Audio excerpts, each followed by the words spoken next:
Hey, what's up? It's Jim, and today I'm going to talk about Mystery Science Theater 3000, episode 418, Attack of the Eye Creatures, or Attack of the Eye Creatures, I guess. I think when you're talking about Mystery Science Theater, everyone has their kind of favorite episode that no one is maybe as in love with as you are. And, you know, there's certain established classic episodes, but then there's other ones that, you know, everyone I've noticed when they have a top 10 has different ones, but there's always one that someone likes more than maybe most Misties do, and I guess Attack of the Eye Creatures is that for me. I don't think this is maybe an all-time great. It's just one I've probably rewatched. Maybe not the most of all of them. I think I maybe have watched Manos or Laser Blast or, you know, there's a bunch of them I have watched over and over again. This is one that's maybe in the more regular rotation that I watch that isn't an established classic or something, but it's one I've always gravitated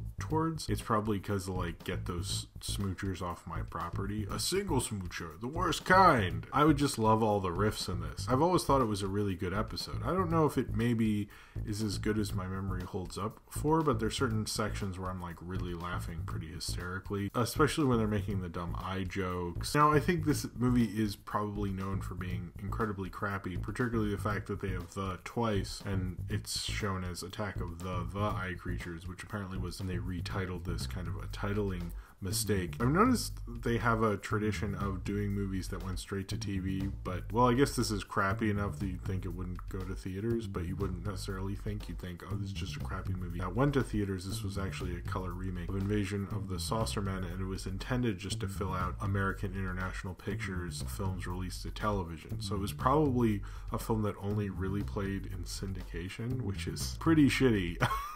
It's like showed how much they cared about this one, I guess. Doesn't really sound that great. They have a lot of fun with it, despite that. I mean, it's kind of weird, like eye creatures, and they don't really invade. I think they say, Crow says, like, I don't know if it's Attack of the Eye Creatures. It's more like the minor vandalism of the eye creatures. They don't really do anything that's that threatening, and yet they kill them with spotlights or something. It's really weird. I'm not sure if it's just like certain riffs or certain just jokes caught me. It's kind of like why I've always liked it. I don't really know if I have a good reason. Maybe it's just the Attack of the Eye Creatures thing makes me laugh. Maybe it's because various jokes and riffs make me laugh. I know this episode has become bigger because of two reasons. One, it's not ever going to get released on DVD or given like a special release since the Shout Factory released the episodes that they haven't been able to get the rights to. I was always planning on doing this one as kind of my first Joel review just because it's one of my more favorite ones. When I heard that, it gave me extra reason to do it because I was like, oh man, I feel like this episode will sort of get ignored now, and I don't really want that. And also because it's considered of like the first Rickroll, because they have that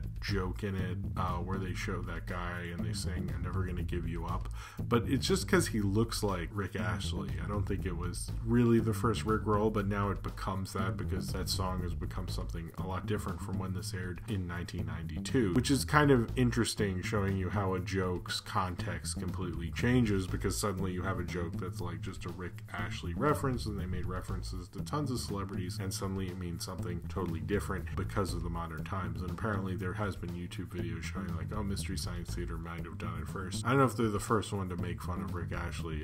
Rickroll wasn't the first thing, and they weren't the first thing. He's just someone who's very easy to make fun of. It was, when I saw that, I thought that too. In the Amazing Colossal Episode Guide, which of course I have and is not in the greatest shape because I read far too many times, Paul Chaplin wrote the page on this, and they certainly have an obsession with how oily these people are, particularly the guy who's like kind of in a nightgown which looks like a night dress sort of thing, and how he's oily and in these gross sheets, and they said it's one of the more disgusting things they've ever had to witness, which is kind of true. He does look pretty depressing and weird, and there's a lot of like kind of creep value of this, specifically also the guys who are like watching them somehow through that weird thing. I'm not exactly sure how they can just zoom in on stuff like that, but it's also a movie with eye creatures, so suspension of disbelief, I guess. The host segments in this kind of run the gamut. I don't really know who Earl Holliman is.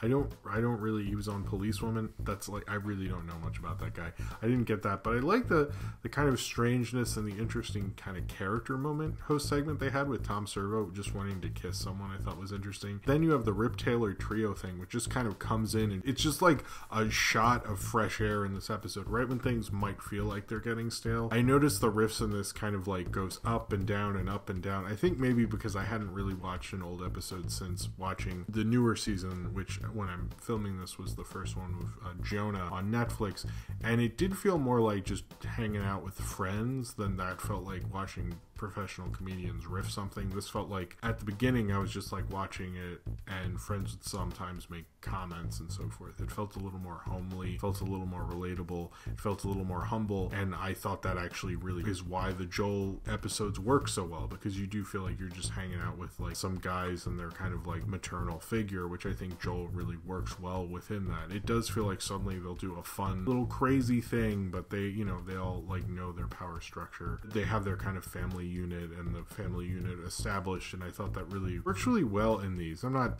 trying to shit on Mike or anything. I'm pretty much a fan of all Mystery Science Theater, but specifically talking about how those worked, I think when I was watching this one, it reminded me of how great the chemistry was between Kevin Murphy, Trace Beaulieu, and Joe Hodgson.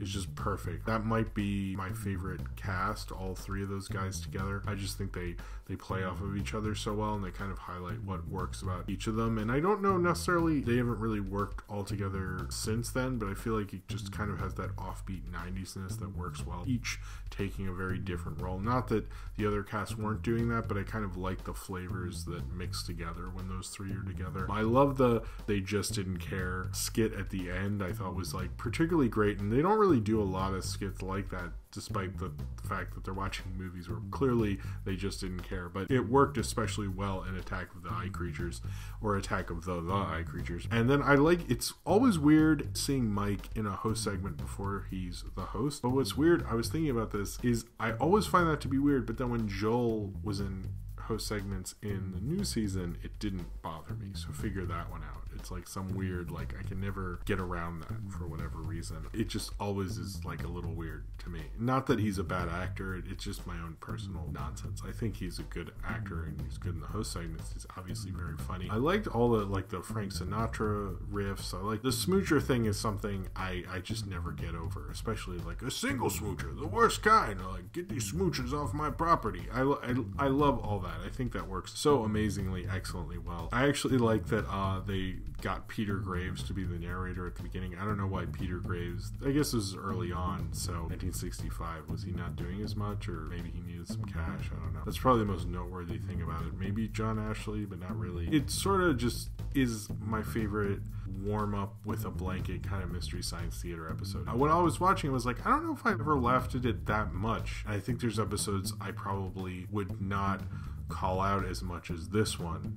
And maybe it's just the Smoocher jokes are funny, or the girl has big hair, or just how creepy it can get, or how shitty it is. I don't really know. And I kept thinking that while watching it, but I had a good time. The parts where I'm laughing I thought were really hysterical. I don't know. I think sometimes with this show, sometimes it's just very comforting. And I will say the feel of this particular Joel episode made me feel like I was hanging out with friends in the house that we used to hang out in. And I don't know, watching those sets reminds me of that kind of cool homemade quality of Doctor Who. It felt like the kind of pleasant, warm atmosphere that Mystery Science Theater has, and I think this episode just permeates that very well. I don't know if it's the most funny one, but there are riffs in this that I've probably repeated more times than I can even count. So this is more of just a personal kind of nostalgic favorite. I think it's a shame it doesn't get a better release. I know it's on YouTube and certain things like that, but it would have been nice if we gotten like a cool poster like the rest of them, with the bad guy with the mouth open like, ah. I like when they're like, oh, I'm so tired. It's now making me tired. I think this episode will always go down as kind of one when I used to tape them, which I had the tape, but then I transferred it to DVD. This is on a tape. I had ones that would be Mystery Science Theater tape 1 and 2, and it would just have Mystery Science Theater episodes. But to tape this one, I guess I didn't have a free tape, so this ended up being right after the Babysitter's Club movie. So, I always kind of remember that I'd always have to set this up, and then I'd always know when my sister watched the Babysitter's Club, because then I'd have to fast forward through it and get to my Attack of the Eye Creatures, which is obviously a lot better than the Babysitter's Club movie. That's my hot take on this one, that this episode 418 Attack of the Eye Creatures is better than the Babysitter's Club movie. Come at me, you know it's true. I will probably watch this episode again.